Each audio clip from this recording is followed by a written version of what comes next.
खड़गे साहब ने सही कहा है कि मैंने पहले भी कहा है, अगर झूठ बोलने के मामले में नोबेल पुरस्कार, नोबेल प्राइज किसी को देना है और देने की योजना बनती है तो एक ही नाम सामने आएगा, हमारे देश के प्रधानमंत्री नरेंद्र मोदी जी का। आखिर 11 साल और उससे पहले झूठ बोलकर सत्ता में आए और 11 साल झूठ बोल के सत्ता में टिके रहे। क्या मिला है देश को, क्या दिया जनता को? गरीब गरीब हो रहे और जो अमीर है वो अमीर में भी 10-12 लोग ऐसे उनके वही अमीर हो रहे। इस देश में बेरोजगारी बढ़ रही है, महंगाई बढ़ रही है, एजुकेशन सिस्टम पूरी तरह से फेलियर है, टेररिज्म बढ़ रहा है, पाकिस्तान आंख उठाकर देख रहा है, चाइना घुस रहा है हिंदुस्तान में। तो 11 साल में आपने क्या?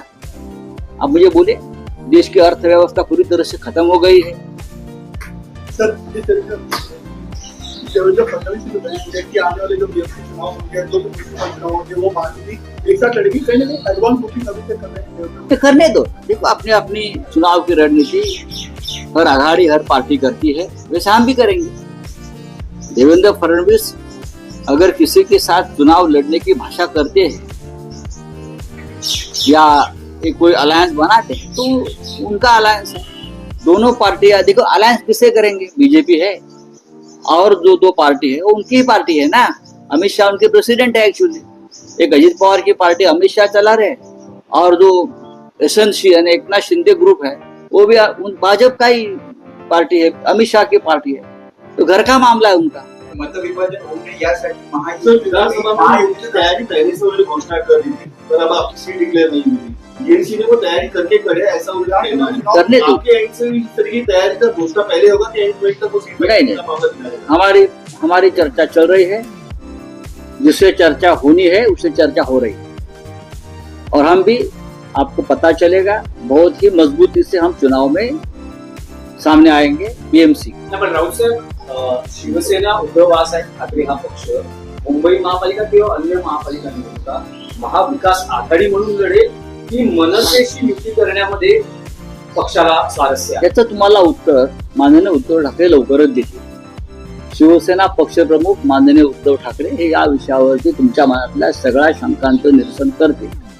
महाराष्ट्रामध्ये आजही महाविकास आघाडी एकत्रित काम करते, पण आम्ही हा स्थानिक स्वराज्य संस्थांचा विषय असल्यामुळे स्थानिक लेवलला आमच्या कार्यकर्त्यांच्या काय भावना आहे, कोणाबरोबर जायला पाहिजे, कुठे काँग्रेस बरोबर जावं असं वाटतंय, कुठे राष्ट्रवादी बरोबर भूमिका असावी असं वाटतंय, मुंबईमध्ये वेगळा निर्णय काही लोकांना घ्यावा असं वाटतंय। तर या सगळ्या संदर्भात पूर्ण आमचं काम, विचार आणि भूमिका ठरल्यावर लवकरच आता कुठे प्रभाग समित्यांची रचना सुरू आहे, त्याच्या आधी सगळं होऊन जाईल।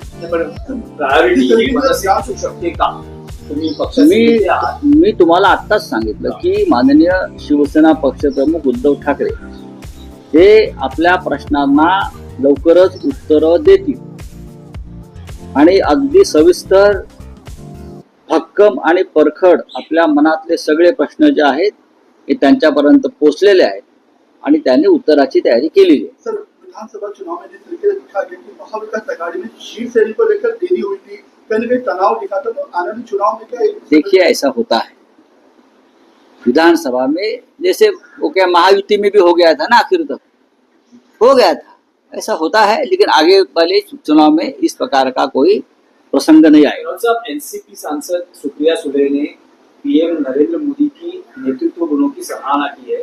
वो फॉरेन डेलीगेशन में खुद शामिल हुई थी। ऑपरेशन सिंदूर को लेकर जो डेलीगेशन विदेश में गया था, उसके बाद उन्होंने एक आर्टिकल लिखा इंडियन एक्सप्रेस में, उसमें उन्होंने मोदी के गुणों की सराहना की। उनको कुछ मोदी जी के नेतृत्व में गुण दिखते होंगे, हमको नहीं दिख रहे, उनका पर्सनल मामला है।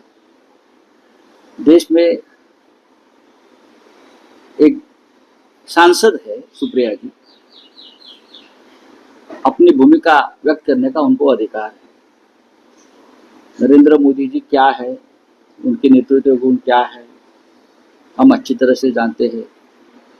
देश में अघोषित आपातकाल जो लगाया है, उससे हमारे जैसे अपोजिशन के लोग हैं, उनके भी पार्टी के लोग हैं, कैसी तकलीफ दी गई और पार्टी को तोड़ा दिया, सत्ता का कैसा गैरऑफर करके राजनीति करनी चाहिए, ऐसे बहुत से गुण हमारे मोदी जी में जरूर है और ये सुप्रिया ताई को भी मालूम होगा शायद। Thank you.